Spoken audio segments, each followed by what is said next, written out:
What up, y'all? It's your boy Rodney Perry. You're tuned into The Basement. The Basement is on the road this week, Fayetteville, North Carolina. I'm working with some fabulous comedians. Big Mo Dixon is in the building. Out of Columbia, South Carolina. Columbia, South Carolina. Columbia. Also, world-renowned social media enthusiast, Mr. Shuler King. What's up, You may man? know him from his online escapades. This is when I knew you was gone. One of my buddies, we have a thread that we share porn on. Right. One day, He just boldly said that one. one day outside of the porn, Yeah, he posted a video of you talking about something. yeah. And I was like, that's my man. Right. Where's my porn? Yeah. Nah, honestly, man, like we ain't gone yet. Don't give the gun. Give me this. What's up? To date, how many followers do you have, and what was your biggest jump from this number to that number? Right now, I got 441,000 followers in like some change. The biggest jump was when I did a video on Donald Trump not getting invited to the White House. Not Donald Trump not getting invited to the royal wedding. Royal wedding, yeah. I remember that. And when I did that did it's at almost 18 million or something like that. Wow. But it took off, and the big jump was 61,000 followers and I looked up, and it was like a couple days, it was like over 100-something thousand, and then it just grew to 200,000, and then, Right. so in a month's time, it grew from 61,000 to about almost 400,000, like 300,000, something like that. I mean, the number just kind So of, you really slacked up. yeah, like basically, yeah. Basically. Well, no, it was that video, but then I started posting every day after that. Got it. It was until I got You started hacked. to feed the beast. Yeah, because once you, it's like I gotta ride this bull until until I get thrown off of it. To the end. You know what I'm saying? And it was just kind of crazy, man. Yeah, it was kind of crazy. So and like I said, page got hacked. A lot of stuff just kind of slacked off, Right. but everything's good. No follow. They voice you slipping hear- off. They slipping off a little bit, The but I voice love you y'all. hear- I love y'all. The voice you hear is Mr. Shuler King. In the room, also rocking this weekend, Big Mo Dixon. Big Mo, Navy vet. How long you been at this comedy thing, though? I've been at it right now about 12 years. 12 years. I've been funny my whole life, but I ain't know how to be no comedian, Sir. So that's how I ended up joining the military. And I never got any work done because I always had them laughing, So, yeah, bullshit. Yeah. But taking credit for the work. What was you your delegate. rate in the Engineer. I was You're an engineer. So you- Snipe. Oh, wow. You down in the bowels and shit. Yeah, that's why I can't hear shit now, You know how it is. Can't hear. No, you was in the real Navy. I was an admin type man. I never was stationed on the ship. So. Oh, never? No. I was in New Orleans working for Admiral for my first 4 years, Oh, you had it good, bro. You are admiral. and then I worked at an air station my second tour. Then I got out. Okay. Yeah, man. Did you retire? I retired, man, 06. So you put in the high 20, man. Yeah, put in them hard 20 and got on out, bro. So you did 20 years in the military, man. 20 years. But the comedy was always in the back of your mind. I want to do this. It was always there, man, since I can remember, maybe 5, 6 years old, looking at like Flip Wilson, shows like that, Flip Yeah. Wilson and Dean Martin comedy roles, Andy Griff, it's a collaboration of things that I used to love, man. It's funny, man, and I always been able to make people laugh, but I didn't know how to be a comedian. That was my another thing. thing. Yeah. That's another thing. I say all the time, there's people that I grew up with that was funny to me. Oh yeah. But the thing that lets you do it in front of strangers Right. is another thing. It is, man. And you don't even know what it is. You don't It's just know a what it thing. is. It's just something else Yeah. that says, like there was cats that I grew up with in Chicago that I know was the funniest human being I ever saw. Right. But he would never get on stage, and that's a whole nother thing. It is, and you gotta love it. You gotta want to do it, you know. And people come to me all the time, man, I can do that. People tell me I can be a comedian all the time. I say, well, you know, do them open mics, you know, because you can be funny in front of family and friends, but when you're in a room with 300, 400 people, you got to get them on the same page, you know, get them on the same page, man, you know. And once I learned how to do that, man, you know, now my natural, you know, God-given talent, I was able to incorporate, and I said, okay, man, I know why comedians love doing this now. I know. I always say this too, man. Like, when people say, man, I can do that, that's a testament to you. Right. Because of you made it look so easy that I can try that. Right. It's when they go, man, I ain't never doing that. What happened to you? Right. That means you ain't shit. Yeah. You know, I was I did it before went to surgery. I did post a video to let my fans know, like, I'm not gonna be posting for a little minute, so y'all just Stop right there. Tell the people we on the podcast. Tell the people you went to surgery. What happened? You okay? Yeah, I got hernia. Yeah, that was it. And I didn't know. I thought I was gonna die. Yeah, the dead people. I told you. I funeral director, man. Let's cover that. Yeah. Shuler King is not only a fabulous comedian, but his family owns a funeral business. Williams Funeral Home in Sumter, South Carolina, 821 North Main Street. We own funeral homes. My grandfather owned funeral homes, so I kind of know what that is. Talk to us about how do you cultivate funny, and you in a profession that you ain't even supposed to be funny? Well, the thing about it is that it factor again. If you have the gift of if you're a funny person, you're gonna be a funny person. And what people don't realize is that it doesn't matter if you're in a funeral business to be successful. Like, okay, your family was in it too, and you see, in order for you to be successful at something, you got to have some kind of charisma and be able to talk to people. Interesting. Yeah, you know what I'm saying? So in a darkest moment. Yeah, so you know you have to have something about you. No jokes. Right. No, you can't. But you know what? I've watched my father do it. Really? My grandfather do it. A family would be mourning, like, you ain't gonna crack jokes. Like, okay. What do you say? A lot of times, okay, you know, I come from a small town. Right. You know what I'm saying? So a lot of people there, everybody know everybody. So my father would have history with this family or with the person who died. So it would be, yeah, I remember when Johnny did this or Johnny did that. And they would be in the arrangement conference. Supposed to be, you know, they supposed to be picking out casket, vault, this, that. And you just hear this bellow of laughter come out of the. Sound like they're not playing. Yeah, sound like it's like, what the hell they doing? Like, they supposed to be in here picking out casket. What's the difficult thing to pick out a casket for somebody? Like, this is because they don't come from the pre-arrangement era. Right. They just died. Now I got to go through the grueling process of picking out a casket and don't know their wishes. Right. And like, I don't know what to do, but now all of a sudden you hear all this laughter coming out of this arrangement. Right. Your father got a gift, man. Your father got a gift. You know, as a matter of fact, I think my father likes Big Mo more than he like me. Yeah, that's why I do.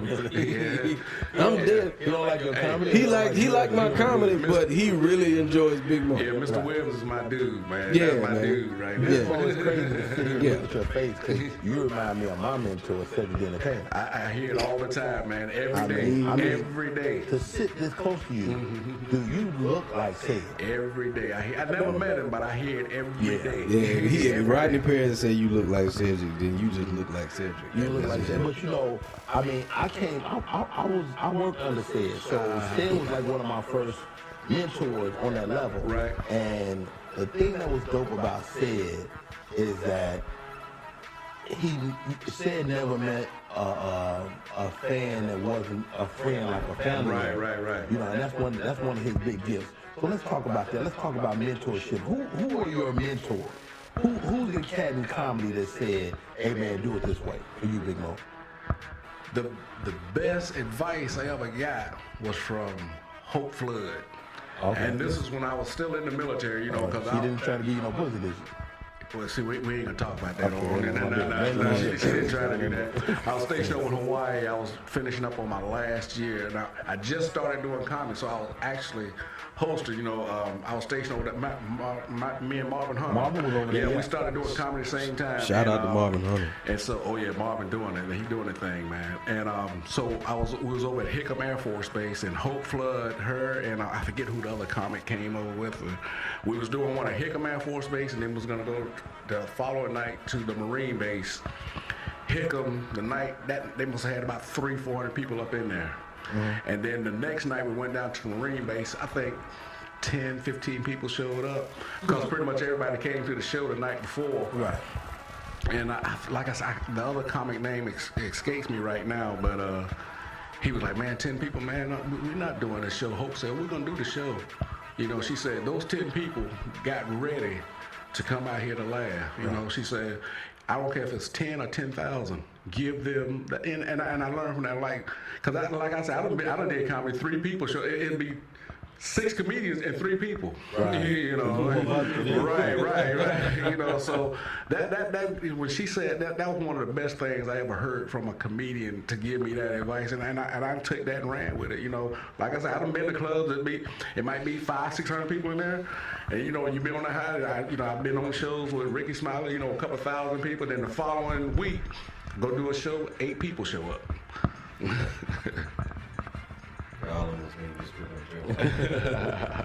Hey, Shuler King mentors, man. What on the comedy tip? What comedian that you can remember gave you a jewel or something to help you keep going, man? You. What I say? No, like just knowing you. It's like we always end up having like some type of conversation. You know what I'm saying? And just listen. No, I'm not. He think he trying to. He think I'm trying to bullshit you at the beginning. No, honestly, no. Listen, I'm gonna be honest with you. I've never had a relationship with any of like the people that I thought were like, the people that I was watching TV, like, you know what I'm saying? It was just a certain time, like, I'm from something, South Carolina. Yeah, you have access to people. Yeah, I tried to be accessible because I traveled. I did, but I just didn't run into somebody that I thought would have been able to, you know what I mean? And I remember seeing you for the first time. I don't know if you did a guest spot when I was at Columbia, or you was. That wasn't Columbia. I know the first time I saw you. Oh no, we did that movie together. Yeah. We did the Pierce film. Yeah.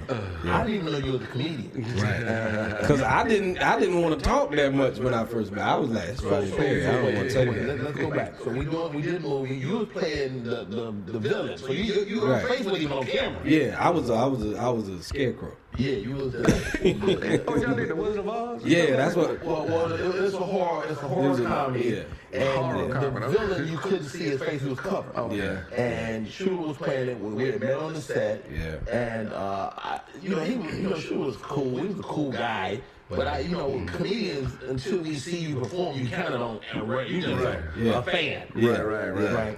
And so as we had shot the movie, and then they were going to have a screening at the Uptown Comedy Corner, and so they was trying to figure out who was going to go up. I had never seen Shuler perform. Right. And they was like, wait, lobbying to get Shuler up. I'm like, who is this motherfucker? But that's not. I don't want to make it sound like anybody listening. When he says that, it's not that.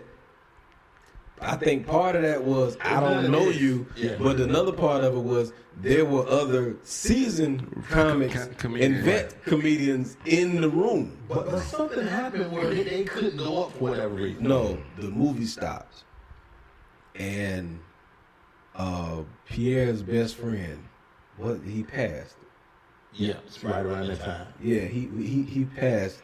So Pierre had to leave or something. Yeah, Pierre ran home, had to go, and that's when everybody was like, okay, you did some time, of course, and then somebody else did, and then Pierre's friend said, yeah, put him up. Right. Because how I got to audition for the movie was because Pierre and me did a week myself and Pierre, however you want to put it, my mama English teacher. So she be right. Not on the podcast. Pierre and myself did a weekend together. I was his feature, of course. And that Sunday, he said, "Hey man, you funny. You know what I mean? I'm doing this movie. I think you'd be good for it." And I was just like, man, that's okay, because I'm talking to somebody that kissed Halle Berry. Yes, sir. Yes, sir. You know what I'm saying? Yes, so sir. you know what I mean. So back to that night. So that night is happening. Yeah. And they say, okay, we're putting up this young lady. And when I tell you, Shuler King walked out there and destroyed. I think, did you have a tuxedo on? No, I did have on like a little blazer or something that my ex-girlfriend gave me. Yeah, because that tux, that was your signature. No, listen. Let me tell you, the reason why my mother was there that night. My mother, my sister, my brother, they were there that night. Was my dog there, Mr. Williams? No, that's my dog, man. That's my don't dog. Don't let him hear you say that. He don't like when people call him that. But he went old school. Don't call me no dog. Don't call me no dog. Yeah, but nah. Okay, backtrack. When I was open micing and traveling and going to Atlanta, this, that, and the third. I remember I went to Atlanta. First time I ever went to Uptown Comedy Club was I went there basically and got keyed when McGriff was doing it. So the keys. So you had a chip on your shoulder for that place. Basically to say, yeah. And you knew you had enough to go in there and smash. Yeah, and I knew that I was like, well, because I came with my cousin, and funny story. I go in there and it was my fault that I got keyed, of course, because I'm the comic. Right. Yeah, it's always the comic's fault. So I got up there and I said, you know what, I can just wing it because I'm funny. No, I'm funny. I can go up there and just wing it, not realizing how ruthless the crowd and bloodthirsty that Atlanta crowd was. In the city of Atlanta's defense, comedy in that time was very adversarial. Yeah, and they would create the space that gave the audience the power to do. I don't like to empower the audience in such a way where they feel like they can judge the comedy. Right. Judge comedy with laughter or don't laugh, but don't be keying nobody. And then I'm like a deer in headlights. I don't know what's going on, but nonetheless, I got cocky and said that I wasn't going to really prepare anything. I was just going, I'm gonna do your thing. Right. Because I'm gonna be funny. Because I'm naturally funny, but I'm not. You get it. So I get up there, I get keyed. Before I go on stage, the waitress goes, "Do you want something to drink?" And I'm like, nah, you know what I'm saying? I don't drink before I go on stage, you know what I'm saying? Because I just keep my mind to get up there, get keyed, and I gotta walk through the same crowd that just keyed me. And I sit down, and the waitress comes back to the table and says, "You want that drink?" My cousin was like, "Yeah, get him two. I'm paying for it." You know what I'm saying? So, but yeah, it was from that moment. That was that moment, and that was the last time I had been there until that night. Okay. So let's pick it up. That night, I know I was floored. And because I had never seen you to that point, and I remember the room being like, okay, who's this little dark-skinned dude? Up there killing. And like, I had just come back from when I met you. But we did work together in Columbia before, didn't we? No. I saw you in a tuxedo in Columbia. And you may have did a guest set for me when I was there. It was something. You know what? I think that is it. I think you were there, but we still didn't know each other. Well, this was after the movie thing. Yeah, it had to be. Yeah, so because I remember looking at your face. Wait a minute, I remember that night because you met his parents and stuff that night too, right? Say so. Yeah, I remember that night. But that was after the movie. Yeah, because the first time I saw you, we didn't meet. I saw you because I had only. I don't know when you. Well, no, right. But I'm telling you though, like. Tell me what I saw. No, I know, but I'm telling you. No, but I'm telling you. Nah, I know shit. Let me tell y'all. I'm telling you when you saw me. Let me tell you about the industry. I'll tell you when you saw me. Where I know you from? Shit, I don't know. Right. Yeah. People say it all the time.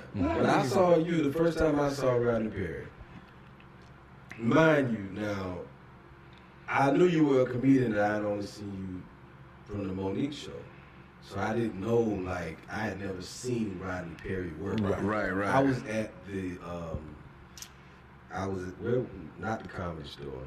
I was at Spike's Mondays. We had the Empire. In L.A. In L.A. I was in L.A., yeah.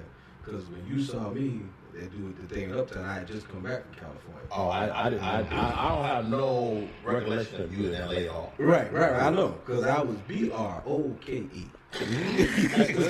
Broke. Broken ass. Yeah, I was about to have to write that down. Yeah, but I saw you do Spike's Monday, and I was like, I was like, Rodney Perry. I was like, from the Monday show, and everybody was like, hey, I mean, people, you know how it is when people come in there. I'm like, right. See, I don't know shit. But, and I'm standing up against the wall because I can't afford to sit at the table.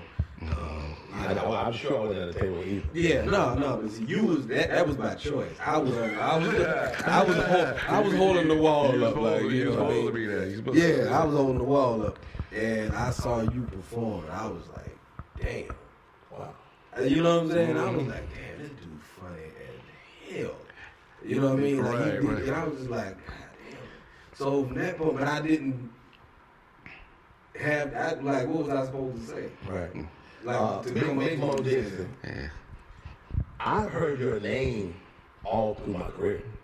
You've heard my name. I've heard Big Mo Dixon. I've heard that name. And I think this is our first time working together. First time working together. In your 12 years, my 20-some odd years. What's the next step? Like, what's the next logical step for you in your career, man? My next logical thing is to work more with this social media.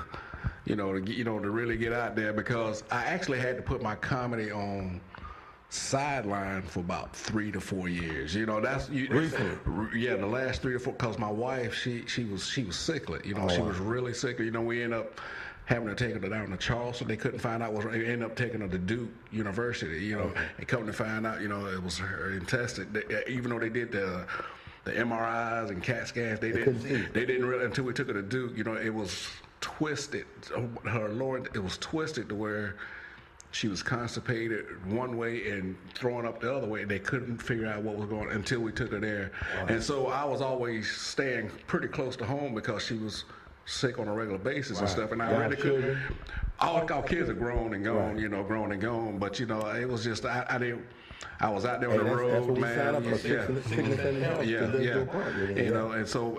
And now she's doing a whole lot better. So I'm able to get back out there and do some things. And Shuler, Marvin, they kept me in the loop. They would go somewhere, they'll tell a promoter about me, and they'll put their name on me, So I said, well, I know I got to go there and knock them damn walls loose, and get called back that way. I said that in the whole house one time.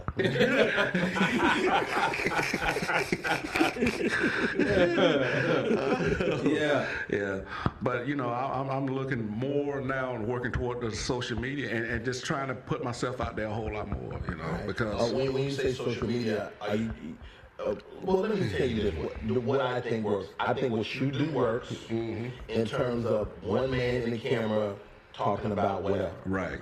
I don't think sketches work. Unless you're the star of every single sketch. Like being an ensemble and you the star, he's the star, I'm the star.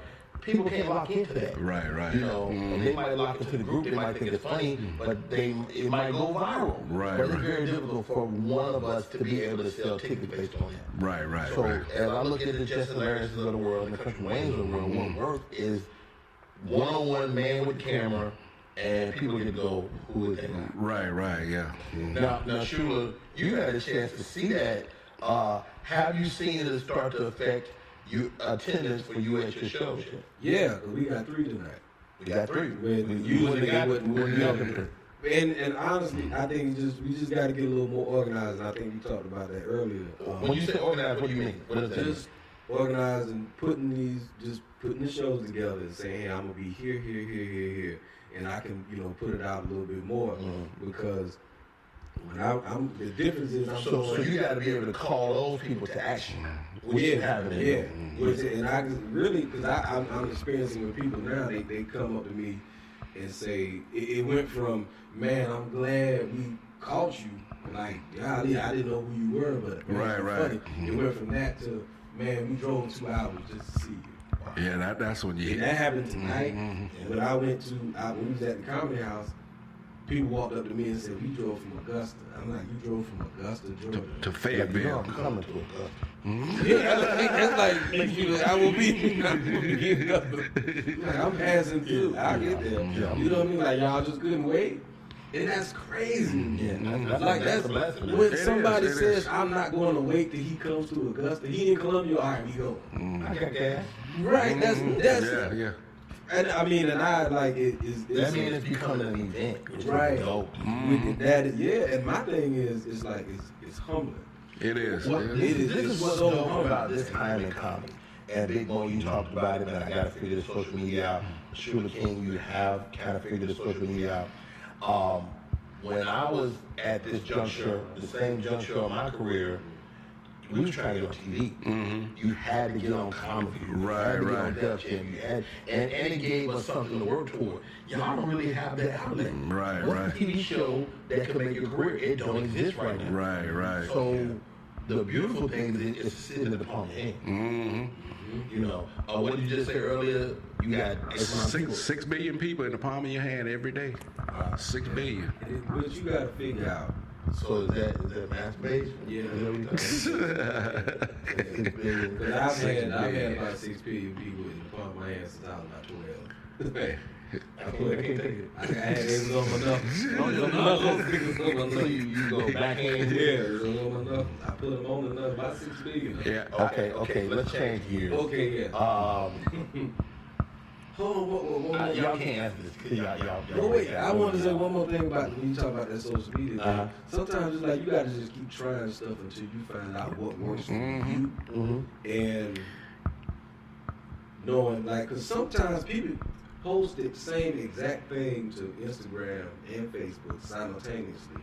It may go crazy on the ground, and it don't really jump. No, on Facebook, yeah. And it's just because you got to find out, okay, my audience is here. Right. It ain't here. So are you more of a Facebook guy or Instagram guy? I'm on Facebook. Right. But do you post on Instagram? I post every day. I post simultaneously. Okay. And you know, It's so always do you there. post directly to Facebook and simulcast on Instagram, or directly to Instagram and simulcast on Facebook? What I do when I upload it to Instagram, I link it to my Facebook, my Twitter, and my Tumblr account. Okay. And then I just You upload directly to Facebook. Facebook because It makes a difference, right? Yeah, because I'm just like, okay, if this is where the bulk is, then I'm just not. Well, really, the main reason I do that is because most of my videos are longer than a minute. Got it. And I don't want. You don't want to clip the video. Yeah, I don't want to clip it. I just kind of live because I really don't get. You know, if Instagram ain't really where the bread is buttered, then all right, just go ahead and put it out there. And the crazy thing What about YouTube? Do you YouTube at all? Yeah, I need to add to my YouTube. The only reason I haven't been YouTubing, and I appreciate y'all for subscribing. The only reason I haven't been YouTubing like that was because I had to make sure that we working on the monetization. Right, if that's a word. Yeah, it is. Okay, Exactly. good. So you want to monetize? You want to monetize YouTube? So you want to make the right type of page? Right, we want to do. I don't want to just give away all this free content anymore. I want to monetize it. Right. Once you monetize, I'm throwing everything out there. Right, yeah. That goes back to that organization. So Mo Dixon is looking to get in the social media world. You are in that space. What can you tell him to help get his brand out there? Just keep doing stuff.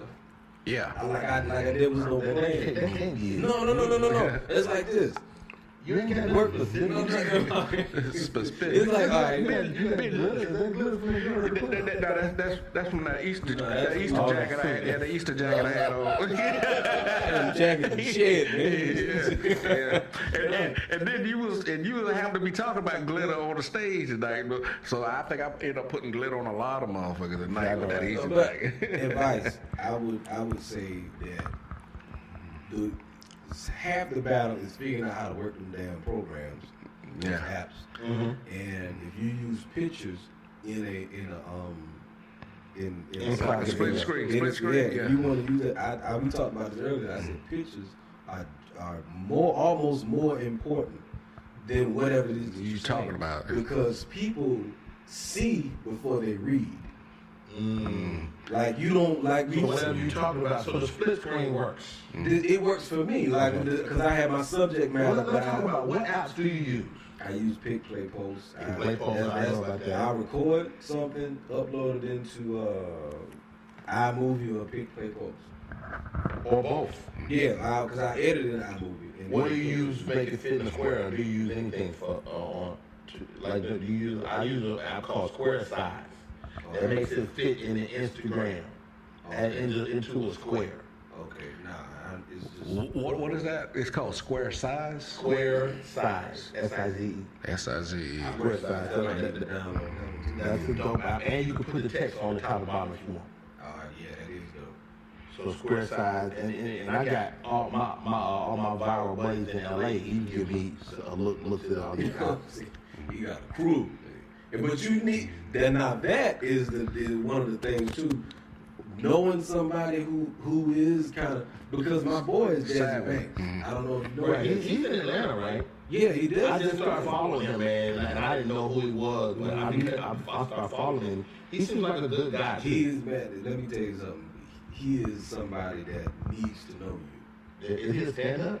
He just got into stand-up, and he's. I don't know what it is. He called me. He said, "Man, you know you like my mentor." And wow. I'm like, you? I'm like, damn, that's crazy. And you in that space too? But you was already a comedian. But I was already a comedian. But before I started going viral, he said, "Hey man, I want you to show me how to do this." Really? And I told him our relationship was like this. He said, "Man, I want to learn how to do this stand-up thing." And I said, "Bro, I need to know the social media stuff." So now he's getting little gigs. Mm-hmm. You know what I'm saying? Right. And he thrust in the stand-up. Well, yeah. Well, of course, his thing is different. Like he respects the process of becoming a good comedian. Right. You know what I mean? Because I told him, he could have easily just been out there, just BSing and making money. Right. I talked to Christine Porter the other day. And of course, if you on social media, she's Miss Charlene. Miss Shirley, yeah, I know what you're talking about. And she took my improv workshop. She was dope in improv, and she was dope. And she started doing the character. After she did my class, she started doing the character, and she was about to quit. She actually told me, she said, "Rodney, I did quit." Because she used costumes. So the costumes were getting expensive. Right. She was going to the thrift store buying stuff for this little old lady to wear. And she quit and went back at it maybe like a couple weeks later, and then it took off. Boom. And like you say, you just got to keep it up. Boom. And I think also consistency works. Absolutely. You got to be consistent. Absolutely. So do you feel a difference? Like, say for instance, you got an operation, you might not post for a couple of days. Do you feel a difference in a couple of days not being online? Yeah, I see the difference in the numbers. Yeah, now what's the numbers now? I can't see that. Actually done dwindled down. While we were recording the show, Shuler King's Live is up. It was as much as 350, 400. Everybody done went to bed, went to work. But it's still almost 100 people. Yeah. Like just sitting here listening to us talk. Yeah. But, until the damn battery died. Battery almost did. Low battery. We had 20%. That was a long time for us to get 20%. But no, you know what? And let's do this. If you're watching us right now, you're on Shuler King's Live. If you got any questions for us, just type on there. Shuler pull up, and we'll ask y'all questions. And you tell me, because I got stigmatism. My shit is. I do too. All right, well, I guess y'all post some questions. It's gonna be blurred. We answer next week. Yeah, after we. But you know what? I learned what the key to consistency is. Trusting your talent. Yeah. We talked about that earlier. This is. You hear people talk about the it factor, right? Right. What is the it factor? The it factor is very simple. It's knowing. Knowing you a cold motherfucker. On whatever it is you do. If you're a lumberjack, you gotta know you're a tree cutting down motherfucker. So once you know, like you went to a space of knowing. You went from the first time with the keys to the second time you was in that space. You knew the people didn't know, but you knew. Yeah. The fact that you knew was like put me on that goddamn. Yeah. Please. Because it was personal. Yeah. And it's like I need them to. I want this building to feel where I am. Everybody don't have a sense of that. I think wherever you bomb at, you got to go back and conquer that place. Right. Because you never know when that place could be the place for your TV show. Right. It could be anything. You be like, oh, can't go there. Can't go there. And I'm glad that I did because now the Uptown ain't even in that building no more. but it's still Uptown. Yeah, I mean, yeah, it's You still come there. Uptown. Yeah, but it's like I you know, I was like a day that turned into a check cashing place. I'd have felt some kind of way. Like, damn, I should have went back and did something. And trusting your talent to me, not to me. That is it. Just like we talked about this the other day. I said, what gives a lot of comics paralysis when it comes to the internet stuff is that you trying to make a funny video. Trying to be funny. It's like. I'm funny. Just make the video. Wow. Yeah. That I had to get in that headspace. Stop trying to be funny. You are funny. Just turn the damn camera on. And it's gonna be what The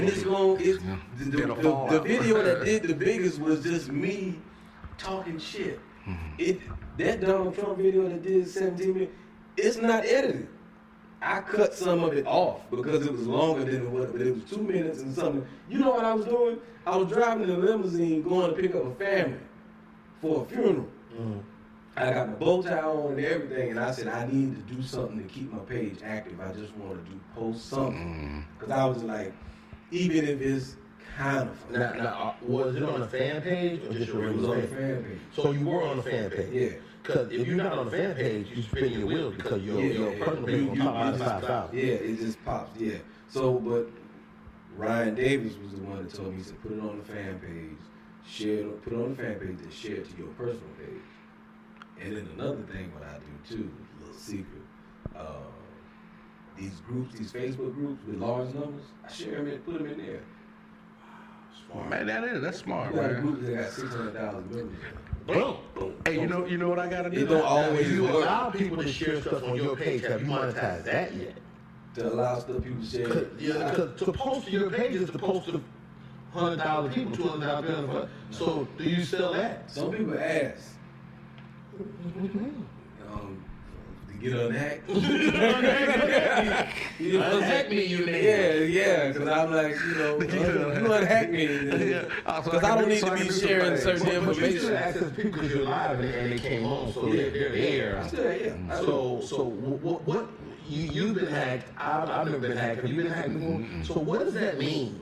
Like what do they do? It's just different. Like some people hack your page and just erase everything off of it. Damn. How do you do that? Just haters, man. So what, is Facebook trying to get you to buy something?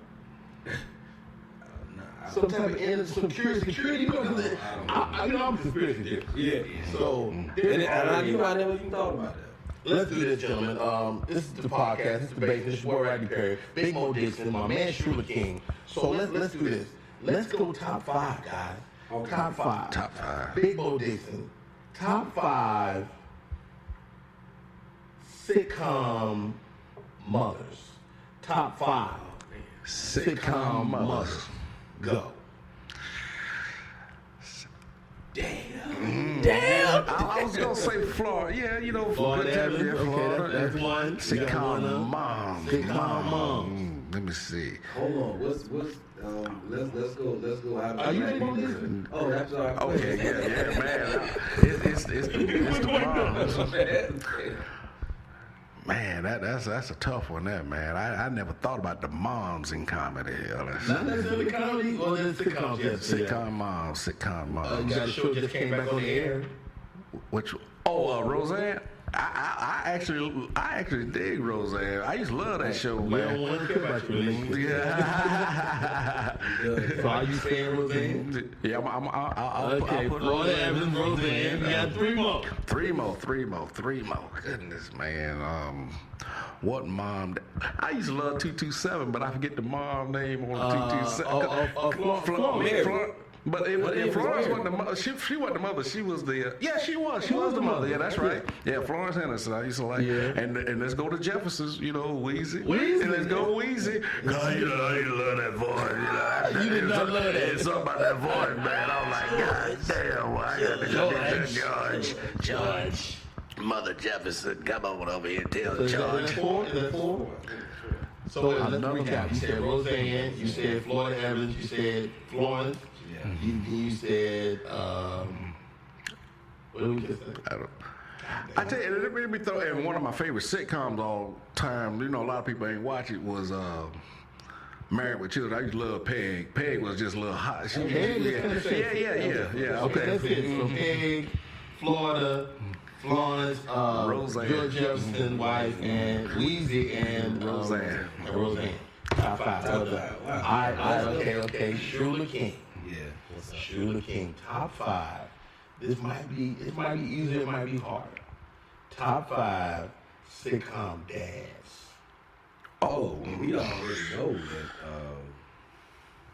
Good times. James is in.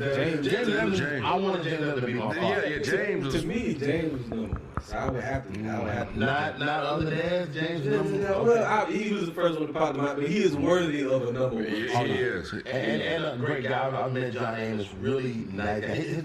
He used to come to my shows in L.A. And he was always a cool guy, man. So shout out to John Amos. Yeah, and I have to go with George Jefferson. George Jefferson? But is he? I know he had a son, but I never think of him as a But dad. yeah, Because him and Weezy was kind of just them. Right. He did have a son, Lionel. And do y'all know the backstory to that? The two So, Lions? you know why it was 2 Lions. Nah, I never knew that. So Michael Evans, the guy, the original Lionel, his name was Michael Evans. Michael Evans ended up writing Good Times. Oh, okay. So that's the real Michael Evans. Michael Evans, like the Good Times story is based on that character of Michael Evans. Okay. And that guy was over at working at. And what shows did Good Times and the Jefferson spin off from? I was just about to say All in the he's Family. one of my All in the Family? All in the Family. Yeah. Kind of. Maude. Okay, but yeah, Maude predated All in the Family, and Florida Evans' character was her character was working on the Maude show. Right, that's and right. And then they sent that character off because Norman Lear would spin off shows. He would start you over here and then spin off to another show. Yeah. This is smart. Okay, so you got one dad. Okay, so we got James and George I said Jefferson. George. Let's go back to All in the Family. Archie Bunker. Archie Bunker is funny. I You know what I'm saying? Archie Bunker was that. He was hilarious to me. Who else? Who else was I thinking just now? We got to go. Everybody called him Uncle Phil, but he was a TV dad. Right, yeah, for sure. And Carl Winslow. Carl Winslow, The one I want to Is that 5 yet? Yeah, that's 5. Carl Winslow. I just want to throw another one on there because Red Fox was my dude. Yeah, man. How did I even miss Red Fox, man? Y'all didn't say Bill Cosby. The fans is watching. I have nothing against Bill Cosby. Yeah, you know what? We feel somebody said Philip Banks. It's talking about Martin wasn't there. We didn't say Martin Banks. Nobody said Martin wasn't there. They just talking on that.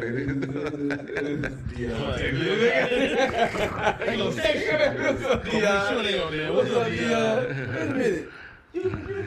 You might know Dion. Okay. Okay, all right. It's too late and early for me to try to remind. They'll be called to be Hey, Dion, ask Rodney, where you know him from? Where you know me from, man? Where you know me from? I just take you to your improv class. Yeah. He got a play on Sunday in Atlanta. If y'all on the live right now, listen to my voice. Easter Sunday, Dion got a play. I'm not gonna be able to make it. I told him I'm working on it. I'll be coming back, and we probably be dragging carousing. So I don't know how I feel. Easter Sunday. Easter is upon us. Falls on April Fools too. Are y'all the type of Christians? I'm assuming y'all Christians. Are y'all the type of Christians that go to church on holidays? Well, brother, no. You go to church all the time. You put people in the ground. Yeah, that's like when you sell. That's how you sell caskets. No, to answer your question, no. Okay. I go to church the comedy is something that kind of derails your church going a little bit. Yeah. No, don't put that on. No, because I'm saying like a lot of times you work on that Saturday morning. Right, partly is that. That's 80%. That's 80%. But 20% of it was I had a show Saturday night and I'm trying to get back home Sunday morning. Right, that's your trouble. Yeah, that's a lot of 11 o'clock in the morning, like you walking out of the hotel now. Right. You know what I'm saying? But as far as like the Easter, man, whatever. Yeah, I'm a funeral director. I always tell blame me because I kind of did. Too late. Nah, it's all right. Yeah, my feelings hurt. Don't worry about it. Don't worry. I always tell people that I'm an honest person. That if Jesus was like walking around like here, if he decided to come back at this time, there's a good chance me and him would be cool. Really? Yeah. Wow. People don't even think about stuff like that because my profession of being a funeral director. Let me explain. Educated. Lazarus dies. Okay. Lazarus got $100,000 insurance policy. His family come in. They want a big lavish funeral and shit. Now I done embalmed Lazarus. We done spent all. You know what I mean? I done embalmed fluid costs money. I got Lazarus looking good. Yeah, we finna have a nice ass funeral for Lazarus. And they say, you know what? Jesus come wake him up. Now. Can I get my food back? Yeah, now. So the money that they was getting ready to spend, they picked out the most expensive casket I got. We got, you know what I'm saying? They ordered the casket. They got the executive. They wanted the one that James Brown had. They got that motherfucker. James Brown had one that's dipped in gold. Really? Yeah, it's copper, but it has a gold finish. Had AC. It's a $40,000 cat. Yeah, I couldn't Why get do you know that? Why do I know that? Why do you know? Michael Jackson had the same casket. Really? Yeah. So that has to be in his wishes, or was they just trying to ball out? Man, listen, I don't know. But I've been to the casket company. I've been to Batesville, Indiana. That the people that made that casket also made Whitney Houston's casket.